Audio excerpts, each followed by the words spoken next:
Hi friends, मैं आकांक्षा शर्मा जी की with आकांक्षा में आपका स्वागत करती हूँ। फ्रेंड्स, आज हम पढ़ने वाले हैं मध्य प्रदेश जनजातीय संग्रहालय। बहुत ही शानदार ये टॉपिक है यूनिट 10 का, और ये अलग से मेंशन किया गया है यूनिट 10 में। तो यहाँ से एक प्रश्न तो पक्के से ही बनेगा। ये पूरा पीडीएफ अगर आप पढ़ लेंगे जो मैं करवा रही हूँ, तो आपका एक भी क्वेश्चन बाहर नहीं जाएगा, और आप हर एक क्वेश्चन जो भी इससे संबंधित आएगा आप जरूर सॉल्व कर पाएंगे। तो चलिए स्टार्ट करते हैं। हमारी प्रीलिम्स की पी सीरीज चल रही है, उसका ये 49वां भाग है। इसके पहले 48 वीडियो करा चुकी हूँ, नहीं देखे हैं तो वो भी ज़रूर देख लीजिएगा। तो चलिए स्टार्ट करते हैं।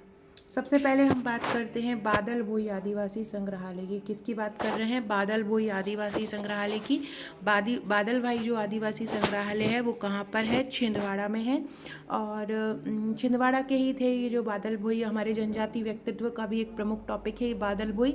तो बादल भोई जो थे वो छिंदवाड़ा के थे।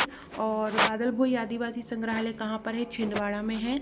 और 1997 तक ये एक पहले ट्राइबल म्यूजियम के नाम से ये जाना जाता था, लेकिन बाद में इसको संग्रहालय में तब्दील कर दिया।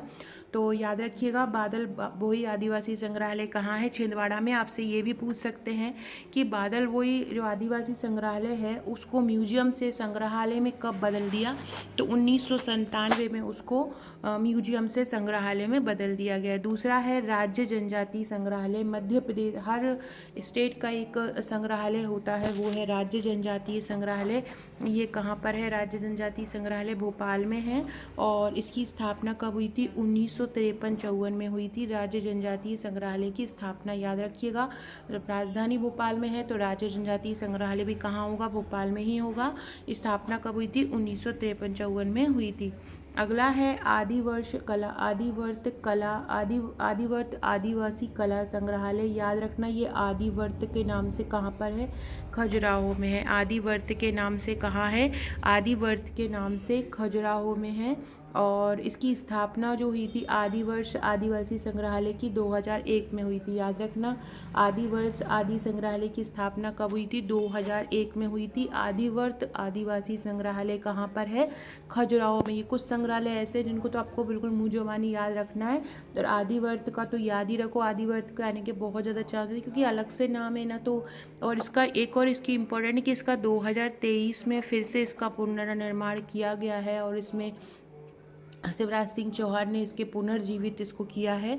तो इसलिए ये मतलब बहुत ज़्यादा चर्चा में है, तो इसलिए इसको याद रखिएगा। आदिवर्त आदिवासी संग्रहालय कहाँ पर है?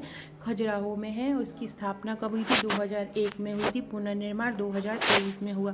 फ्रेंड्स, ये मेरा व्हाट्सअप नंबर है। अगर आपने आपका नंबर मेरे पास व्हाट्सअप पर सेव नहीं कराया है तो हाय लिखकर व्हाट्सअप पर सेव करा दीजिए। महत्वपूर्ण अपडेट, महत्वपूर्ण जानकारी, महत्वपूर्ण क्वेश्चन आपको हमारे व्हाट्सअप के थ्रू मिलते रहेंगे, स्टेटस के थ्रू मिलते रहेंगे अगर आपका नंबर सेव होगा तो। अगला है सहरिया जनजाति संग्रहालय। सहरिया जनजाति संग्रहालय कहाँ पर है? श्योपुर में है।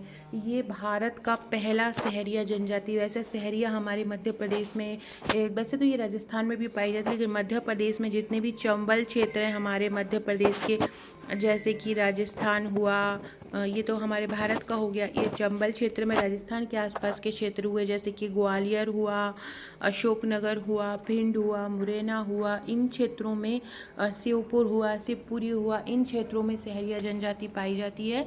और सहरिया जनजाति संग्रहालय भी इसीलिए श्योपुर में बनाया गया है। 1992 में इसकी स्थापना हुई थी और 1992 से ये अस्तित्व में आया था। 1990 में इसकी स्थापना हुई थी और 1992 से ये अस्तित्व में आया था। कौन? सहरिया जनजाति संग्रहालय। कहाँ पर है सहरिया जनजाति संग्रहालय? श्योपुर में है। कब स्थापना हुई थी? 1990 में। अस्तित्व में कब आया? 1992 में आया। फ्रेंड्स, अगर आपने हमारे एमपीपीएससी प्रीलिम्स के नोट्स नहीं लिए हैं तो आप हमारे एमपीपीएससी प्रीलिम्स के नोट्स, या आप एमपीपीएससी टेस्ट सीरीज़ लेना चाहते हैं जो कि आपको एक साथ दी जाती है, एक एक टेस्ट नहीं होते हैं, प्रैक्टिस सेट के रूप में दी जाती है। 11,500 प्लस एमसीक्यू की ये टेस्ट सीरीज़ है। इसमें यूनिट वाइज एमसीक्यू तैयार किए गए हैं। हर यूनिट के 1000 प्लस एमसीक्यू हैं जो कि टॉपिक वाइज हैं। जनजातीय के 1000 एमसीक्यू हैं। तो अगर आप लेना चाहते हैं तो आप मुझे व्हाट्सअप कर सकते हैं। अब हम बात करते हैं जनजातीय अनुसंधान भोपाल में जो है 1954 में इसकी स्थापना छिंदवाड़ा में हुई थी। जो अभी हमने ऊपर पढ़ा है बादल भोई जनजातीय संस्थान। तो पहले ये छिंदवाड़ा में हुआ करता था। 1953-54 में इसकी स्थापना हुई थी, लेकिन 1965 में इसका स्थानांतरण जो है वो भोपाल में कर दिया था। ये आपसे पूछ सकते हैं कि जो जनजातीय अनुसंधान संस्थान है उसका स्थानांतरण भोपाल में कब कर दिया, तो उसका स्थानांतरण भोपाल में 1965 में हो गया था। अगला है जनजाति म्यूजियम या संग्रहालय। जो जनजाति म्यूजियम था, पहले इसका नाम जनजाति म्यूजियम था क्योंकि ये म्यूजियम ही था, लेकिन वर्तमान में बादलबोई राज्य जनजाति म्यूजियम कर दिया है। पहले ये छिंदवाड़ा में था, अब भोपाल में है, और यहाँ 2135 कलाकृतियाँ हैं जनजातियों के जीवन से संबंधित। एक और आपसे पूछ सकते हैं जो जनजाति संग्रहालय है उसमें कितनी कलाकृतियाँ हैं, तो उसमें 2135 कलाकृतियाँ हैं।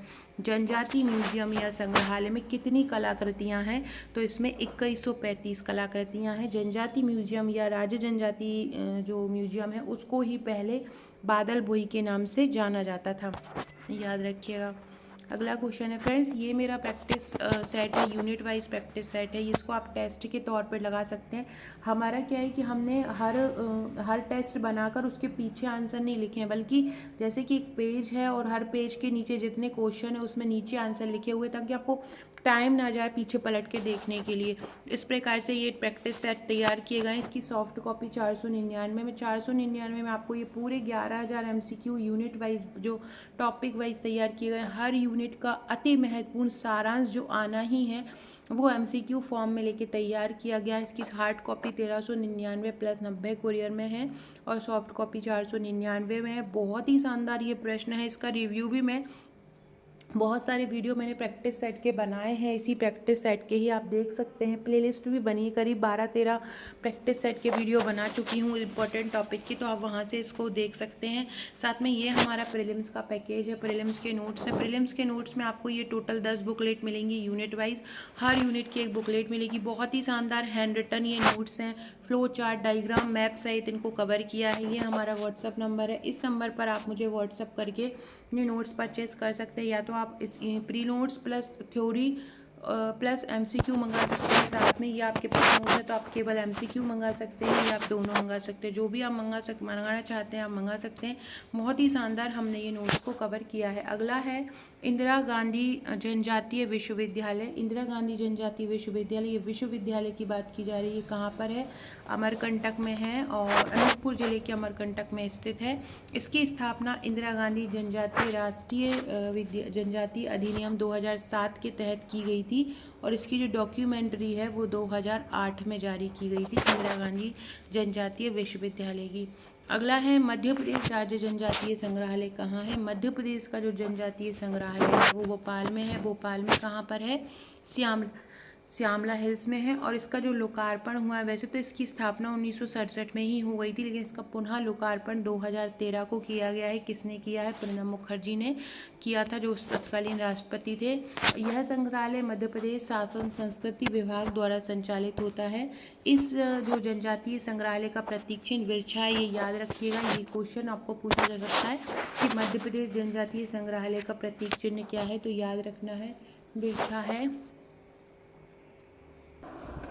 तो ये क्वेश्चन बहुत इंपॉर्टेंट बन जाता है कि मध्य प्रदेश जनजातीय संग्रहालय का प्रतीक चिन्ह क्या है, तो याद रखना मध्य प्रदेश जनजातीय संग्रहालय का प्रतीक चिन्ह बिरछा है, और यह धरती की उर्वरा शक्ति का प्रतीक है।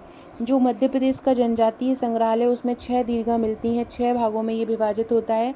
इसमें गोंड, भील, कोरकू, सहरिया, कोल और भारिया जनजाति से संबंधित जो बोल सकते हैं अवशेष रखे गए हैं।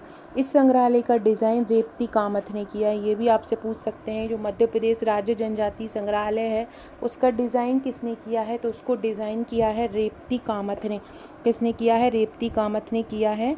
चौमासा नामक पत्रिका का विमोचन भी इसी संग्रहालय द्वारा होता है। इसके अलावा अनुसंग पत्रिका का भी प्रकाशन होता है। जो आपसे ये क्वेश्चन पूछेंगे कि चौमासा नामक पत्रिका का विमोचन कौन करता है, तो आपको याद रखना है मध्य प्रदेश राज्य जनजातीय संग्रहालय चौमासा नामक पत्रिका का विमोचन करता है। इसके अलावा अनुसंग पत्रिका का प्रकाशन कहाँ होता है, तो भी मध्य प्रदेश राज्य जनजातीय संग्रहालय में होता है। संग्रहालय में चिंगारी नामक एक दुकान अवश्य होना चाहिए, ये प्रावधान है। तो ये कुछ क्वेश्चन जैसे कि चौमासा नामक पत्रिका, अनुषंग पत्रिका, रिजाइन किसने किया है, ये ट्रिकी क्वेश्चन जो है वो पूछे जाएंगे।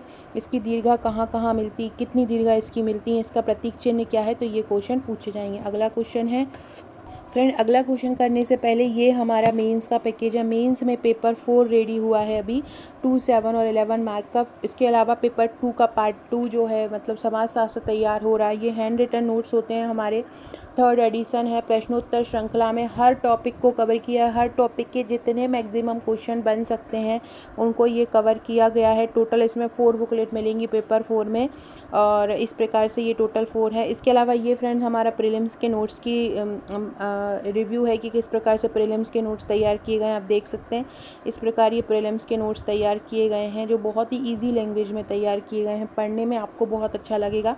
ये प्रीलिम्स के नोट्स तैयार किए गए हैं, इस तरह से हैंड रिटन है।